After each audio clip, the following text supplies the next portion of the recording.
Bangangele, tu parles des routes. Je ne vais pas te laisser, hein. Je serai avec toi seulement jusqu'à.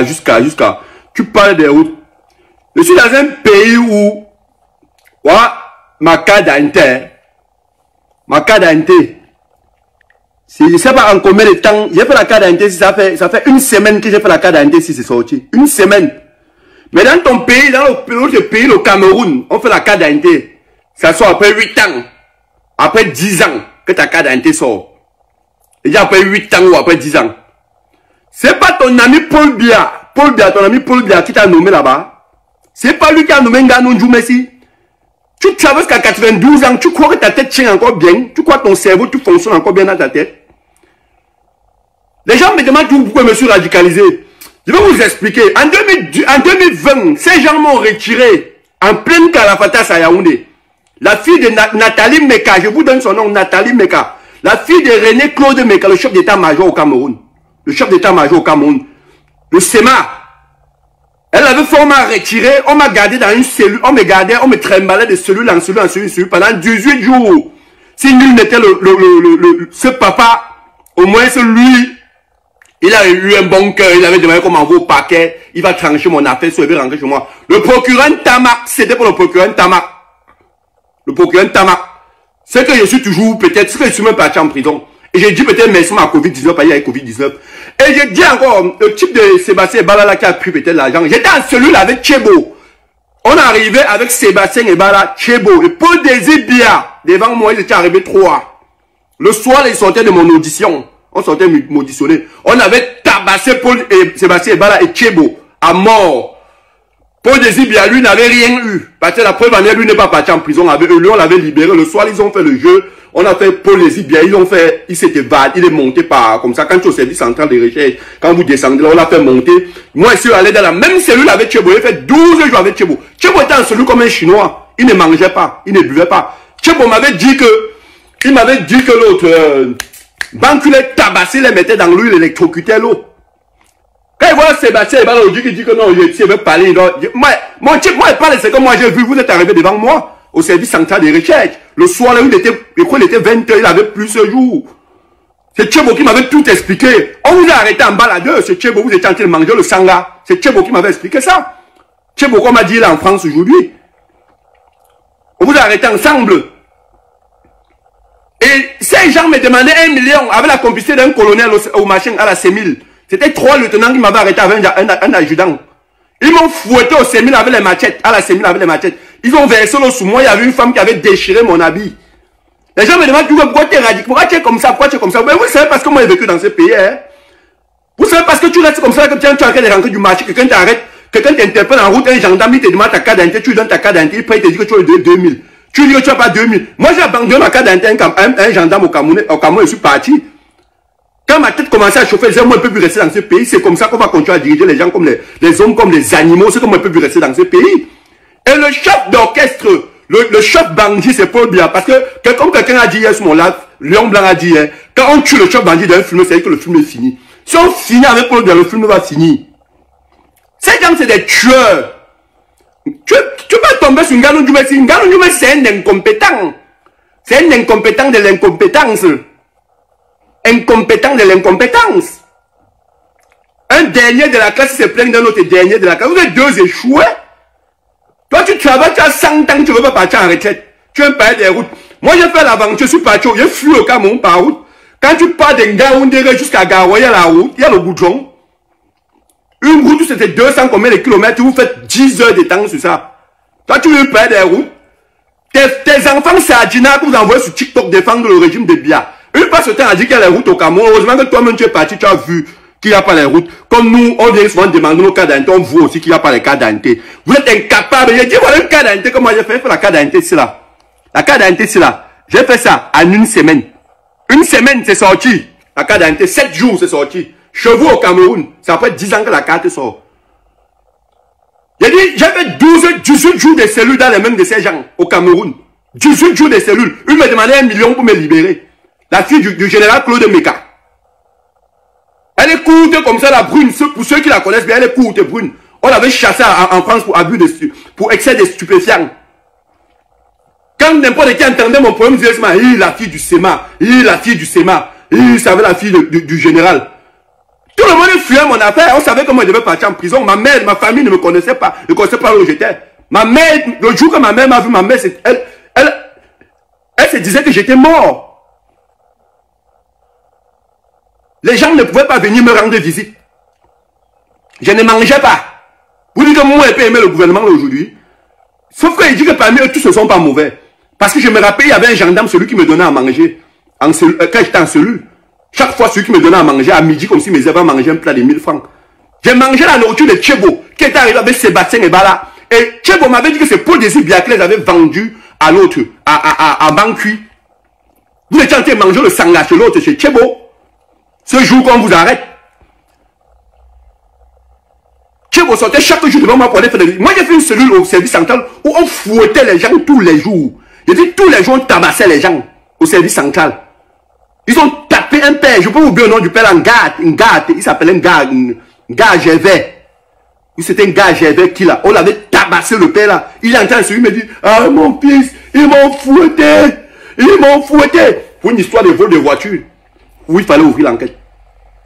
Vous dites toujours, vous allez ouvrir l'enquête sur la paix de Longueur, vous voulez ouvrir l'enquête.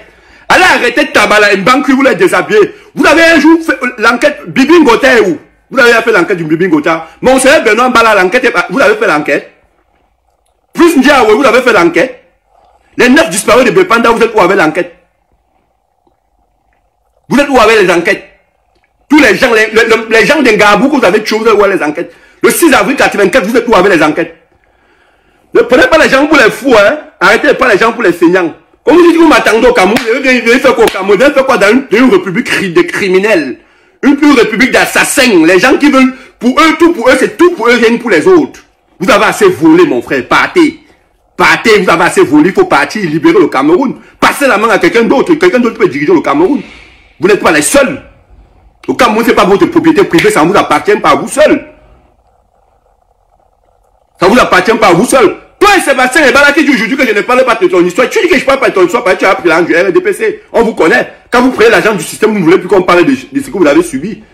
Mais moi, je raconte que c'est que Tchebo m'avait dit, et c'est que moi j'ai vu. Vous êtes arrivé au service central à 3 devant moi des recherches. Tu avais la tête bandée, on t'avait tabassé, la tête était percée. Et quand je sors le lendemain pour aller à l'audition, j'étais vu avec Maître Sim.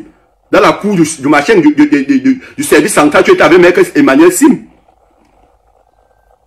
Aujourd'hui, c'est parce qu'on a tapé, et ben on lui a donné l'argent, il a fermé sa bouche, que vous croyez que comme on a tapé Longo, si on pouvait lui donner l'argent, il ferme sa bouche. Non, on ne va pas vous regarder comme ça. Libérez le peuple, libérez le pays.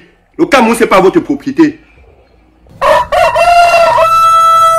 Mesdames, Messieurs, chers compatriotes et toutes celles de ceux qui me font l'honneur de suivre les actions de FOS Solidarité par ma voix et du CCT, le Conseil Camerounais de Transition, je vous dirai jamais assez merci pour ce que nous apportez au quotidien. Sans vous, nous ne sommes rien et nous ne serons jamais rien. C'est pour cela que je ne manque aucune occasion, ici comme ailleurs, pour vous renouveler nos remerciements. Merci à toutes et merci à tous. Mes chers compatriotes, aujourd'hui est un nouveau jour. J'invite chacune et chacun d'entre vous, toutes celles de ceux comme moi qui ont eu la grâce de Dieu de voir ce jour, de glorifier Dieu et de célébrer la vie. Sans lui, nous ne sommes rien et nous ne serons jamais rien. Mes chers compatriotes, je voudrais rapidement vous entretenir sur ce qui s'est passé à Paris par mes compatriotes de France qui se sont attaqués ainsi au ministre de la Jeunesse du Cameroun qui était en séjour privé ou officiel, je n'en sais trop rien. Mais avant de vous parler, de vous donner mon avis sur cette situation, je voudrais échanger encore avec vous les images de cet événement de France il y a cela quelques jours. Écoutez et regardez. Nous vous l'annoncions en titre, le gouvernement camerounais condamne avec énergie les violences perpétrées contre le ministre de la Jeunesse et de l'Éducation civique et l'ambassadeur du Cameroun en Belgique par les éléments de la brigade anti-Sardina. Une bande de terroristes forcenés, manifestement instrumentalisés selon le ministre de la Communication, qui ont à 2 reprises porté atteinte au MINJEC et par ricochet aux institutions de la République.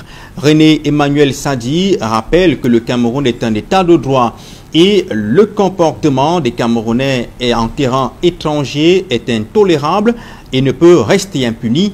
L'économie de sa sortie avec Théophile Tchouke et Kevin Thiogo. On veut le changement. Le Cameroun va changer. À travers le ministre de la Communication, le gouvernement camerounais déplore et condamne avec la plus grande fermeté l'attaque dont a récemment été victime le ministre de la Jeunesse et de l'Éducation civique, Monuna Fotsou, présent à Bruxelles dans le cadre de la caravane de dédicace de son ouvrage Paul Biya et la jeunesse camerounaise hier, aujourd'hui et demain. La première agression menée par des individus se réclamant de la brigade anti-Sadina Basse survient le 28 février à l'hôtel Claridge où se tenait une cérémonie entre le Mindjek et de nombreux participants. Les enfants nés au Cameroun, vous faites quoi ici? Vous faites quoi ici? Les enfants nés au Cameroun, fichez-nous le camp. Puis, le 3 mars dernier, en compagnie de l'ambassadeur du Cameroun en Belgique, le ministre Monuna Fotsou est pris à partie par le même groupuscule d'individus alors qu'il s'apprêtait à rejoindre le Cameroun, indique le communiqué. Sortez! Le Cameroun va changer! Dans sa sortie, le porte-parole du gouvernement rappelle que s'en prendre à des représentants de l'État dans l'exercice de leurs fonctions, c'est ni plus ni moins porter atteinte au Cameroun tout entier, surtout et qu'on l'image de marque du pays à l'extérieur. Le Cameroun est une démocratie et un état de droit où nul n'a le droit de se faire justice autrement que par les voies qu'autorisent les lois de la République, m'a-t-elle René Emmanuel Sadi, qui appelle ses compatriotes à faire preuve de responsabilité et de respect envers les institutions de la République ainsi que ceux qui les incarnent. Si les mises en cause par ces actes dénoncent la malgouvernance et l'inertie au Cameroun, le MINCOM précise quant à lui que les changements institutionnels ont lieu non pas par la violence, mais à travers les urnes. En tout état de cause, prévient le porte-parole du gouvernement, des mesures appropriées seront prises pour retrouver les auteurs de ces agissements séditieux afin qu'ils répondent de leurs actes.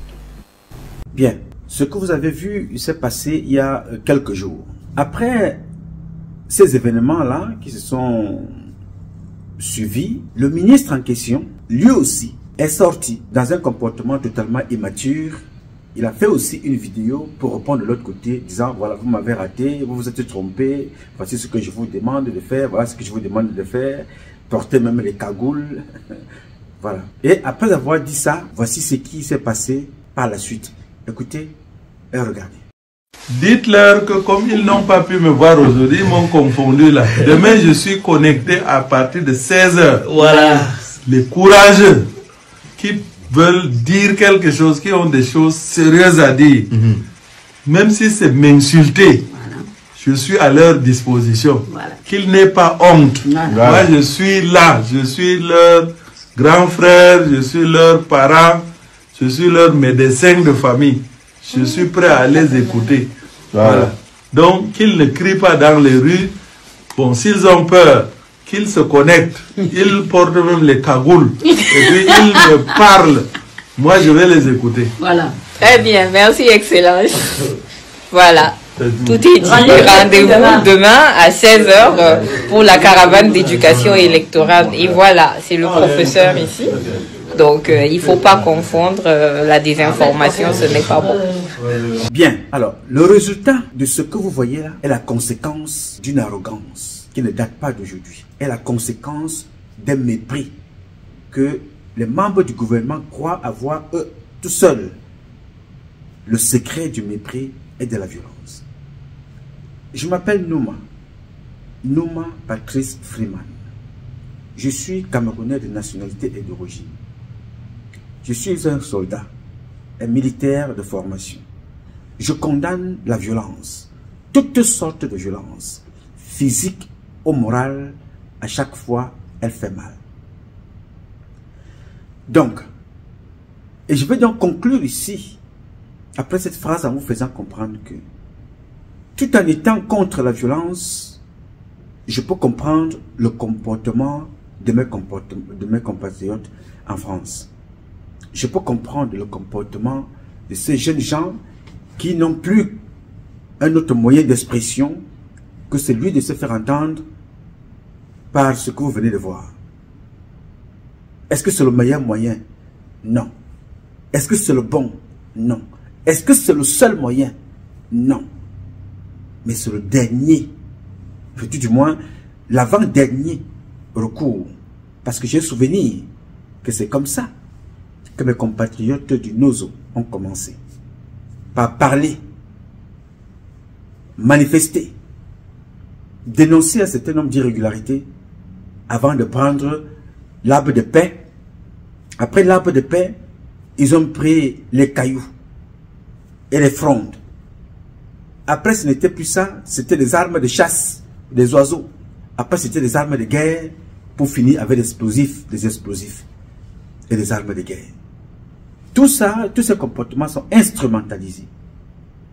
Vous avez vu, au début de cette publication, je vous ai présenté un jeune homme. Quand vous comprenez le propos de cet enfant, il vous dit ce qu'il a radicalisé. C'est une arrestation abusive.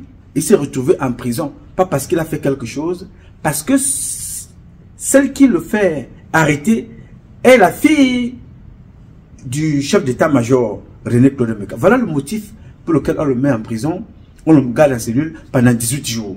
Tabassé, violenté, méprisé, humilié, affamé en prison. Et ça l'a radicalisé. Il a décidé de quitter le Cameroun. Alors, en regardant cet enfant-là, je peux me tromper, il n'a pas 30 ans. C'est-à-dire que quand je quitte le Cameroun pour dénoncer les mêmes violences, il n'était pas encore né. Et s'il a 30 ans, il venait à peine de naître. Il sort de son pays avec cette idée-là en tête 30 ans plus tard, qu'il a été violenté dans son propre pays. Alors que j'en parle ici depuis, je dénonce, personne n'écoute. Je dénonce donc ici, depuis plusieurs décennies, cette violence qui est devenue le seul moyen de communication du président de la République et de ses gouvernements successifs. Et je vous l'avais dit ici, un opposant camerounais, il est en prison, il est mort ou il est en exil. Toutes les autres personnes, nos personnalités, toutes les autres structures sont au service du RDPC et du gouvernement. Chacun dans son obédience. Chacun a son obédience. Parce que tu ne peux pas dire un autre son de cloche. Ou tu es persécuté, ou tu es tabassé. Cette violence-là finit par devenir un mode de vie. Personne ne fait rien. Et chaque jour, c'est un nouveau scandale. On arrête les gens chez eux, on les tue. Les enquêtes sont classées sans suite. C'est une violence physique et psychologique, un traumatisme sans pareil. Les noms, je vous les donne tous les jours. Le tout dernier, c'était Martinez Zoko. Avant lui, c'était Jean-Marie Benoît Mbala. Avant Jean-Marie Benoît Mbala, c'était la secrétaire de Marafat Amidou Aya, Christiane Sopor. Avant celle-là, après celle-là, c'est une secrétaire, une militante du MRC qui a été assassinée. Entre-temps, c'était un intellectuel camerounais qui a été renversé en pleine rue par une moto qui est partie. Est un assassinat déguisé en accident, mais le monsieur a quand même fui, donc c'était un assassinat. Donc, c'est régulier. Regardez ceux qui sont en prison. Parce qu'ils ont parlé, tout simplement. Ils sont jetés en prison. Ils ont parlé. Ils sont jetés en prison. Ils ne sont pas d'accord avec le système. Ils sont jetés en prison. Moi-même ici aux États-Unis, si je n'étais pas aux États-Unis, je serais mort depuis. Je ne serais pas seulement en prison, mais je serais mort depuis très longtemps. Il n'y a aucun moyen de dialogue. Il n'y a aucun moyen de recours. Il n'y a aucun moyen de s'asseoir et de discuter, d'échanger. J'ai entendu quelqu'un, un compatriote que j'apprécie les sorties régulièrement, mais dire un propos qui m'étonne de la personne. Parce que c'est pour ça que je dis nous oublions très vite. Alors que c'est cette personne-là qui sortait tout récemment, se plaindre qu'il était menacé d'assassinat dans son pays et par certains membres de sa famille qu'il connaissait. Mais je suis surpris des propos de cette personne-là qui dit, voilà, il faut créer aussi des gens en face pour tabasser les compatriotes de la base. Alors pour que ces compatriotes-là ne manifestent pas, il faut leur donner de l'argent. Vous voyez, je ne sais pas. À un certain moment, je ne sais même plus quel langage. Qui dit quoi? Je ne sais pas. Franchement, je ne sais pas dans quel... Je ne veux pas classer les gens ici par catégorie, mais je me pose toujours la question de savoir qui servons-nous? Nous servons notre idéologie, nos convictions, ou nous disons des choses pour faire plaisir au gré des situations. C'est-à-dire, je suis avec toi aujourd'hui parce que tu es mon frère, parce que je suis au gouvernement, ou je suis au Cameroun. Tout ce que tu diras, ou de temps en temps je fais semblant, ou je suis contre les autres parce qu'ils sont loin, je ne crains rien, je ne risque rien, donc je peux raconter toute ma vie. Ou je veux épouser mes convictions pour dire, moi, je m'appelle Nouma, Patrice Freeman. Je suis contre la violence. Toutes les violences, physiques ou morales, à chaque fois, la violence fait mal. Je suis contre toutes les violences. Alors je demande que tous les moyens de recours, il n'y a rien qui dépasse le dialogue. Il n'y a rien qui dépasse écouter l'autre. Il n'y a rien. Dès que tu dis quelque chose, tu es tout de suite pris à partie. Et cette violence-là a contaminé toute la société camerounaise, que ce soit du parti au pouvoir. J'ai un exemple. Regardez la violence qui avait été faite à Messana Yamdi. Parce qu'il parle, il dit des choses, il est sanctionné, il est affecté, il est envoyé au nord, il est envoyé à gauche, il est chassé de son parti, tout simplement parce qu'il donne un avis. Regardez la violence qui est faite à Baïbek. Parce qu'il a des prises de position, on suspend le salaire, on menace, ils sont tous traduits dans des tribunaux. C'est des violences que vous ne pouvez pas imaginer. J'ai vu des intellectuels de mon pays, le Cameroun, être convoqués dans des commissariats, dans des services de renseignement. Ils sont convoqués là-bas, ils sont tabassés. J'ai vu des artistes dans mon pays, qu'on les aime, qu'on ne les aime pas, qui sont interpellés, conduits dans ces locaux-là, tabassés, sérieusement. J'ai vu des journalistes, Ouazizi, arrêtés et amenés dans un lieu où il est sûr d'être en sécurité. Parce que le seul endroit où vous êtes sûr d'être en sécurité sur cette terre, c'est dans les locaux des hommes en tenue. Même si tu as ôté la vie à quelqu'un, tu es d'abord sûr que tu seras là-bas et on va te juger. Mais c'est dans ces locaux-là qu'on te tue. Et c'est dans ces locaux-là qu'on te tabasse. Où est-ce qu'on va se sentir en sécurité? Dans ce pays-là. Dans les tribunaux, là où nous sommes convaincus que tu as un problème, vraiment, après Dieu sur cette terre, parce que les églises ne font pas la justice. Ils sont là pour réguler votre foi, pour vous accompagner dans votre foi. Donc après Dieu, le maître de la justice, le souverain premier, c'est la justice de Laurent Esso. C'est le ministère de la justice. Mais c'est là-bas, les magistrats vous sortent seulement le toutouli. Là-bas, c'est une autre violence. On vous porte plainte, vous n'avez pas d'argent, vous allez en prison. Vous portez même plainte, vous n'avez pas d'argent, vous-même vous vous retrouvez en prison. C'est-à-dire, vous qui avez porté plainte, vous n'avez pas d'argent, vous vous retrouvez en prison. On vous porte plainte, à tort ou à raison, vous devez avoir de l'argent pour sortir de là. Il y a un problème ici. Nous fonctionnons dans une société où on ne sait plus à qui faire confiance.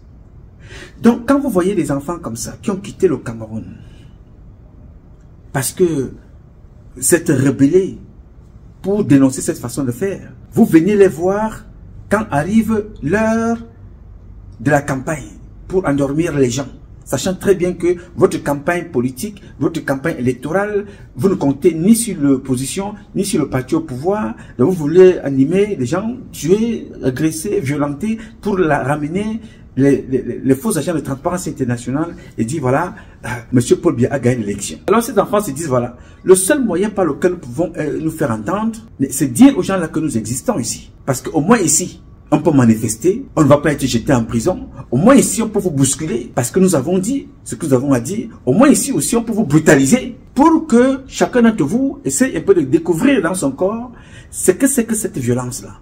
Là, ce n'est que la farine. Dans certains pays que vous connaissez, ce monsieur-là, il ne serait plus en vie aujourd'hui. Je rappelle, je condamne la violence, mais je comprends le comportement de mes compatriotes. Parce que moi ici, chaque fois j'ai manifesté, je n'ai rien cassé. Je n'ai agressé personne. J'ai utilisé tous les moyens pour qu'on ne vende pas l'ambassade du Cameroun à Washington. Je dormais là-bas pendant 3 semaines. Je peux vous dire que ce n'est pas le Cameroun. C'est le département d'État américain qui m'a accompagné dans cette action. Parce que là-bas, je sortais des documents de détournement de fonds que j'exposais. Et c'est là où ces gens ont appelé pour dire au président du Cameroun que voilà, il y a un problème. Ministère des Affaires étrangères, il faut se débarrasser de ces gens, sinon nous allons prendre d'autres procédures.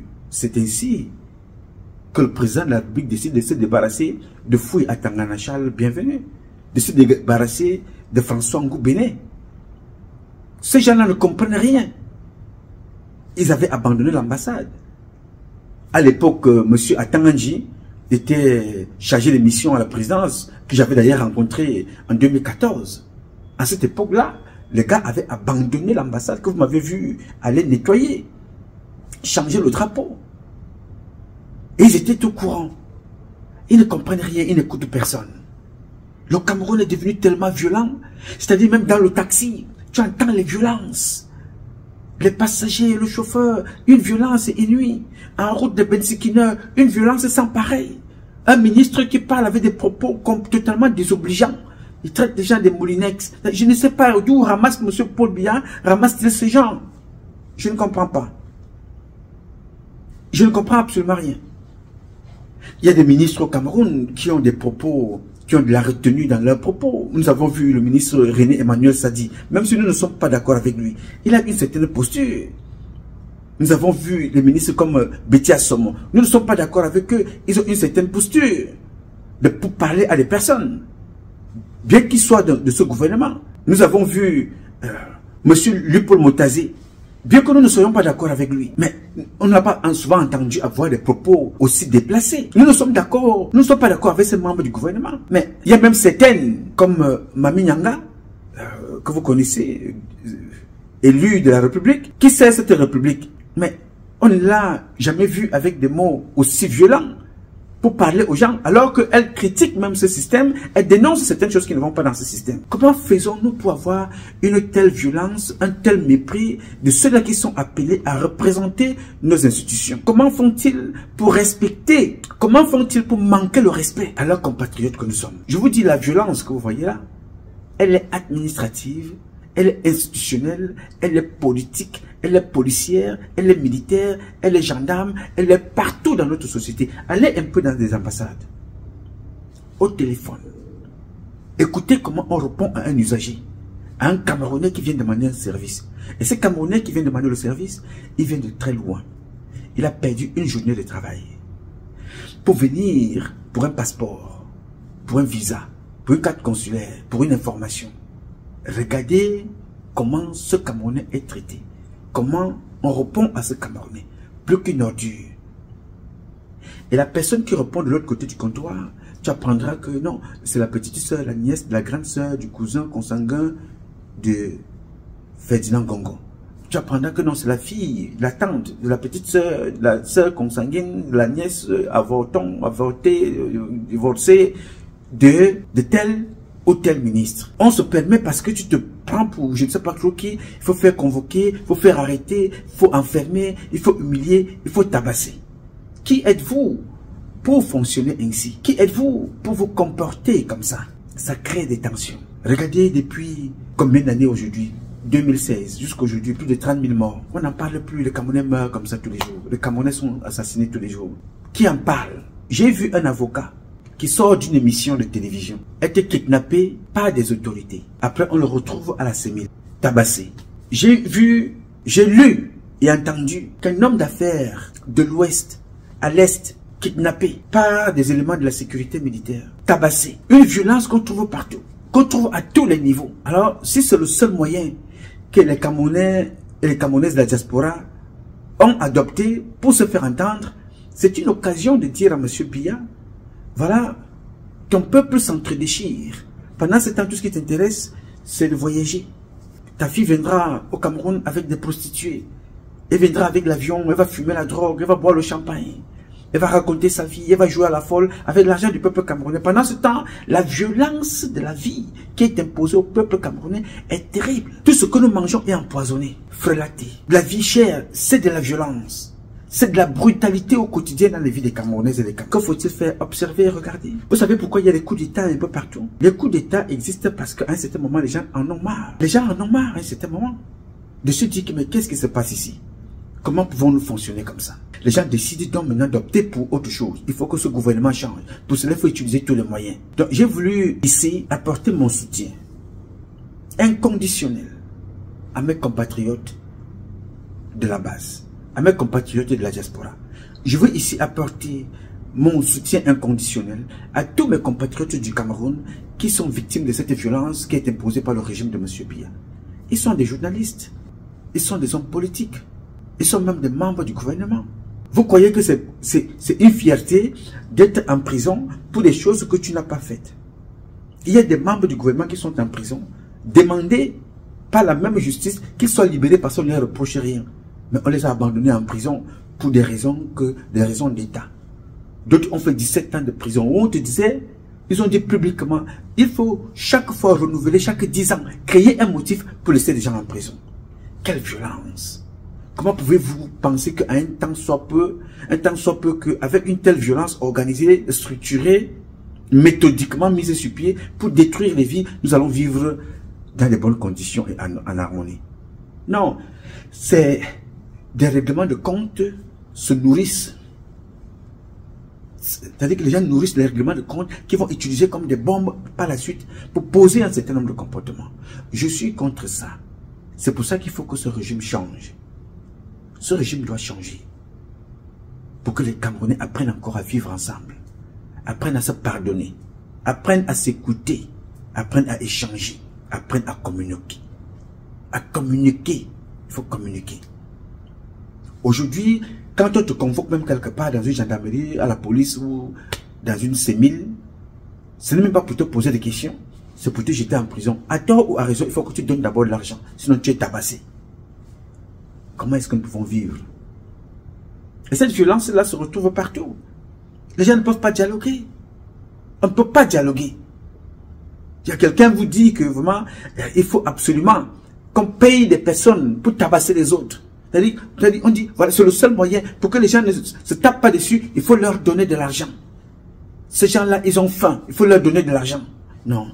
Mais faites attention, faisons attention à ce que nous disons. Faisons très très attention. Même en termes de blague, en termes d'ironie, sachant ce que dire, à quel moment le dire, comment le dire, où le dire et quand le dire. Parce que dans le cadre du Cameroun, la situation est très très violente. Les nôtres meurent tous les jours. Meurent tous les jours. À 90% de la violence, physique ou morale, elle est là. Elle fait mal. Elle détruit. Elle fait des victimes. Faisons attention. Donc j'ai voulu tout simplement ici vous interpeller et vous donner mon avis là-dessus et conclure sur le ministre qui a été violenté. Le ministre représente une institution. Mais quand j'ai vu ce ministre-là, chez lui ou chez les membres de sa famille, parler, mais ce sont les gens qui sont autour qui m'ont plutôt amusé. C'était là pour dire, oui, monsieur le ministre, tu as raison, c'est bon. Il riait. Imaginez-vous un temps soit peu qu'il arrivait quelque chose de plus grave, que la vie lui soit ôtée. Je ne sais pas quel rire, jaune, rouge ou bleu, allait afficher les membres de sa famille quand il parlait, disant que vous pouvez me venir avec des cagoules. Les autres riaient. Il y a une maxime qui dit, qui rit bien ou qui rit mieux rira au dernier. Rira bien celui qui rira au dernier. Maintenant, je ne sais pas s'ils sont en train de rire ou s'ils sont en train de pleurer. Je suis contre la violence et toutes les violences, physiques ou morales, je serai toujours contre. Donc, j'ai voulu vous dire ici, mes chers compatriotes, il est temps que les Camerounais se ressaisissent et que les dirigeants de ce pays-là prennent des mesures pour qu'un dialogue de fond, une transition de fond se fasse. Je le dis encore, Parce que plus le temps passe, plus la violence ne fait que monter. Regardez dans notre propre pays. Je n'entends plus aucun journal parler, aucun journaliste. Armand Ewane, représentant de Paul Biya, préfet ou sous-préfet, il est toujours enlevé. Armand Ewane, dans notre pays, on vient enlever des personnes. Je ne sais pas, un chroniqueur d'une mission de télévision que vous connaissez très bien a dit qu'il faut donner de l'argent. Mais cotisez donc pour aller donner de l'argent pour récupérer M. Ewane. Cotisez pour aller donner de là-bas. Vous voyez que ceux qui sont appelés à nous protéger, ce qui les intéresse, c'est leur petit ego personnel. Ils ont même abandonné leurs propres collègues de l'autre côté. Maintenant, c'est ce qui s'est passé en France qui est d'actualité. Personne ne parle de Armand Ewane. Personne ne parle de lui. Non, il faut qu'on arrête ça. Malheureusement, ça ne peut pas être arrêté par ce régime. C'est pour cela qu'il faut que les Camerounais se mobilisent pour une véritable révolution populaire de nos institutions. Et pour se révolter, il faut se préparer. Pour qu'une fois pour toutes, qu'on en finisse avec ce régime. Pour protéger nos journalistes. Qu'un journaliste, quand il prendra place sur un plateau, qui parle pour donner l'information, qui parle pour dénoncer, qui parle pour informer, sans avoir peur, parce qu'il travaille pour le peuple. Qu'un homme politique soit sûr qu'en défendant ses positions, qu'il ne soit pas menacé, intimidé, mais qu'on ne pose à sa logique, à ses convictions, une autre logique qui n'est pas d'accord, un projet sociétal, d'autres idées, qu'on ne lui oppose pas la menace d'être arrêté, incarcéré, assassiné, humilié ou tabassé. Qu'un enseignant, un intellectuel de mon pays soit libre, qu'un influenceur, un activiste soit libre, que tout citoyen camerounais soit libre dans son pays, essentiellement libre. C'est le combat que je mène depuis 32 ans. Si j'étais au Cameroun, je serais mort. J'ai sacrifié une partie de ma vie, j'avais la vingtaine quand je partais du Cameroun. Aujourd'hui, j'ai plus de 50 ans. Quand je regarde ça, je dis quel gâchis.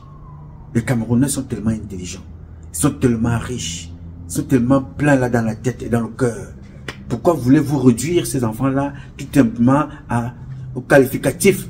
Non, ce sont des gens violents. Ils ont faim. Ils sont pauvres. Il faut les tabasser. Non. Ce n'est pas un langage qui nous élève, qui nous honore, qui n'honore même pas notre pays, qui n'honore même pas nos valeurs culturelles. Le Camerounais, c'est l'hospitalité. Le Camerounais, c'est le vivre ensemble. Le Camerounais, c'est l'amour de son prochain. Le Camerounais, c'est le respect mutuel. Le Camerounais, c'est le débat contradictoire. Le Camerounais, c'est les intrigues, se vanner entre nous. Le Camerounais, c'est l'humour. Le Camerounais, c'est l'amour. Le Camerounais, c'est le vivre ensemble. Le Camerounais, ce n'est pas la violence que vous avez institutionnalisée dans ce pays. Monsieur Biya est à la tête de cette violence. On ne respecte pas les bébés qui sont nés. On les tue comme celle qui a perdu ses 3 enfants dans le carton. C'est de la violence. On ne respecte pas les vivants. L'enfant de Vanessa Tchatchou, on va voler. Vous connaissez la vérité. Personne ne fait rien. On ne respecte pas même leur corps physique. Les enfants, le docteur Pechoko a violé ses propres enfants. Sa femme qui a dénoncé ça était menacée. On ne respecte pas les vivants, on ne respecte même pas les morts. Les jumelles Epagna, violées, sodomisées, affaires classées sans suite. On ne respecte même pas les morts. Aujourd'hui, c'est les corps qui disparaissent tous les jours dans des hôpitaux, dans des morgues. On ne respecte même pas ceux qui sont enterrés. C'est les tombes qui sont profanées chaque jour. On ne respecte pas les femmes qui vont travailler. Elles sont violées, abusées. On ne respecte même pas le diplôme de quelqu'un. Aujourd'hui, on te demande qui t'a envoyé. En fonction de celui qui t'a envoyé, il faut te défoncer l'anus. C'est devenu le régime de la aristocratie. On ne respecte même plus Dieu. Aujourd'hui, tu te crois en Dieu. Publiquement, c'est devenu un motif pour que tu sois mis de côté. On te dit, voilà, rejoins notre réseau. Habille-toi rouge. Mets la cravate rouge. Porte le caleçon rouge. Porte la robe rouge. Non, ça c'est Chantal Biya qui a décidé comme ça. Ça c'est la mode aujourd'hui. Non, servir Satan. Sacrifier leurs enfants. Alors, quand vous regardez une telle violence, voir le rouge même comme ça, là, de façon institutionnelle, c'est le sang qu'on demande de verser. Est-ce que ça fait du bien? Non, ça ne fait du bien à personne. La violence dans les examens, Un enfant va composer, il est sûr qu'il a réussi son examen, il faut qu'il aille passer oralement. Après on lui dit que tu as apporté combien tu as dans tes poches, tu es l'enfant de qui t'a envoyé. On met son nom de côté, on remplace par quelqu'un qui n'a pas de diplôme. Brenda Biya a fait pareil. Nous avons perdu près de 15 places. C'est une violence, monsieur. C'est très violent. Très, très violent.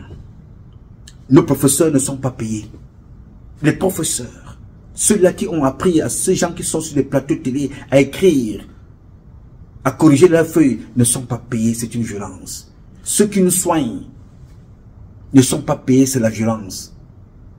Les maîtres d'école ne sont pas payés, c'est la violence. Les infirmières, c'est la violence. Même ceux qui nous gardent, regardez la violence avec laquelle ces enfants-là agissent. Regardez comment les militaires sont habillés au Cameroun. Regardez les tenues des militaires. Regardez les tenues des policiers. Regardez les tenues des gendarmes. Regardez leurs chaussures. Le militaire sur le moral.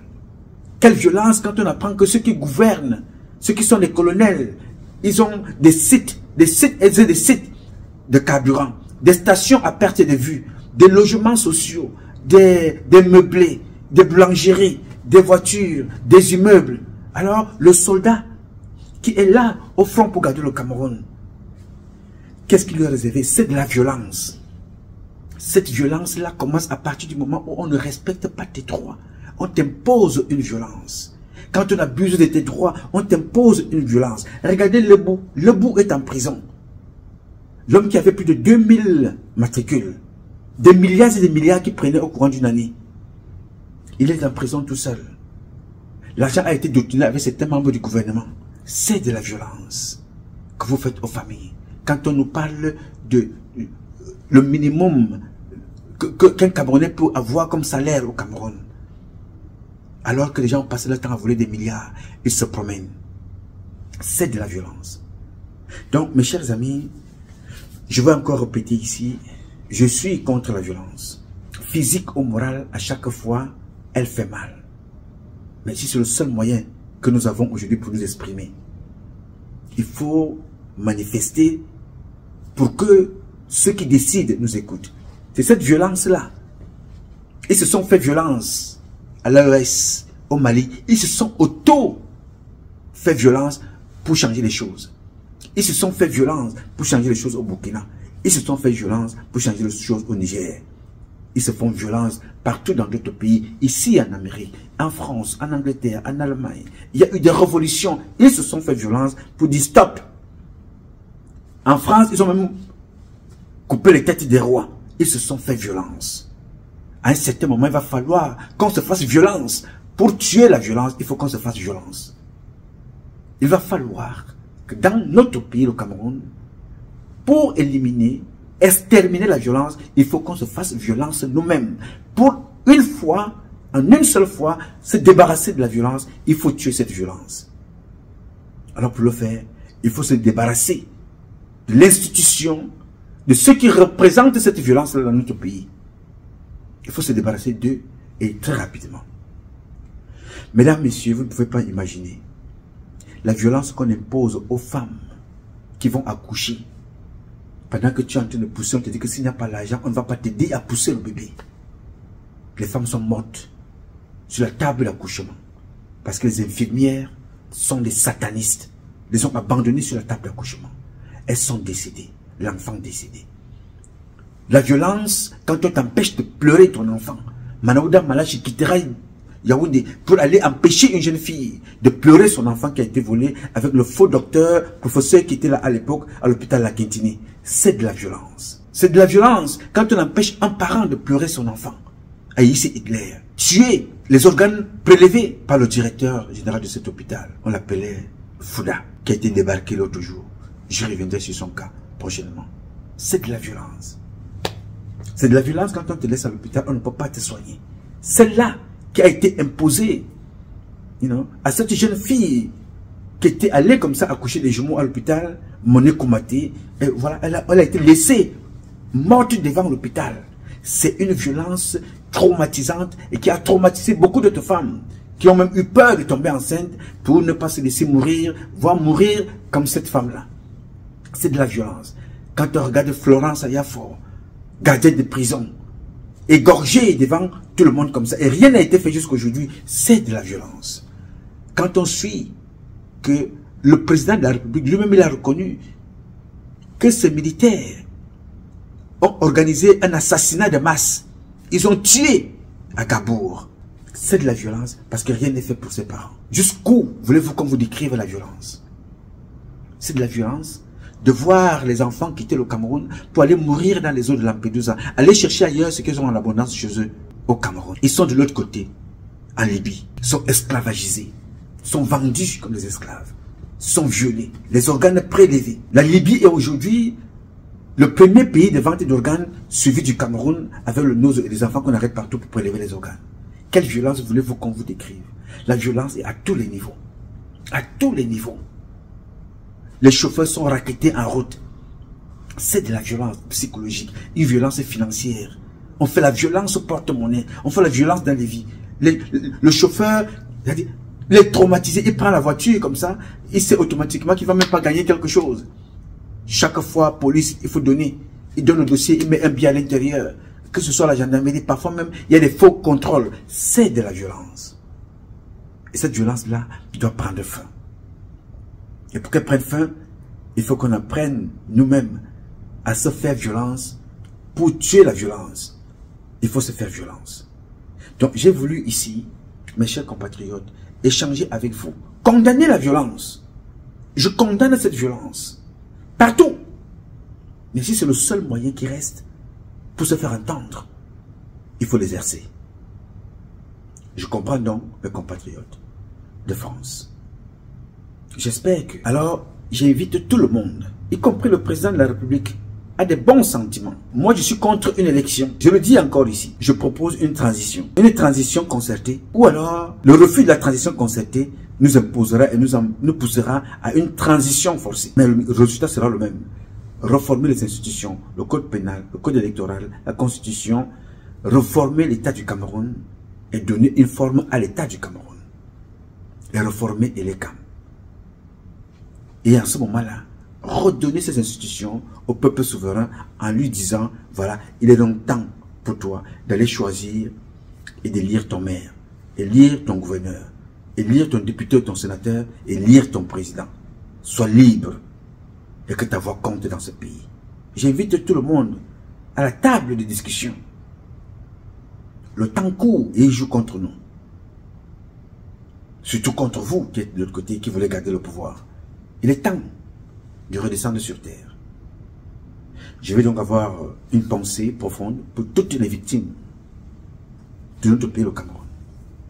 Pour toutes celles de ceux qui sont victimes de ces systèmes dans notre pays, le Cameroun. Je suis de tout cœur avec vous et je donnerai le maximum de moi-même pour que ces victimes-là s'arrêtent un jour. J'ai dit. Alors mes chers compatriotes, ce combat est un combat de tous et de chacun pour un intérêt commun. C'est avec la volonté des Camerounaises et des Camerounais que vous êtes et la bénédiction de Dieu que nous vaincrons. En attendant, le combat continue. Ce combat continue parce qu'un Cameroun nouveau est possible. Chacun d'entre nous, d'entre vous, dans son domaine respectif, nous redonnerons à notre pays ses lettres de noblesse et nous ferons de ce pays-là la capitale du paradis sur terre. Je compte sur vous parce que je crois en vous. Bien évidemment, vous pouvez compter sur moi aussi longtemps que Dieu me donnera la vie et la force de vie et le souffle de vie et surtout la santé. Je donnerai le meilleur de moi-même. Je m'appelle Nouma. Nouma Patrice Freeman. Je réponds au 001 551 666 1027. I love you, but God love you more. Thank you.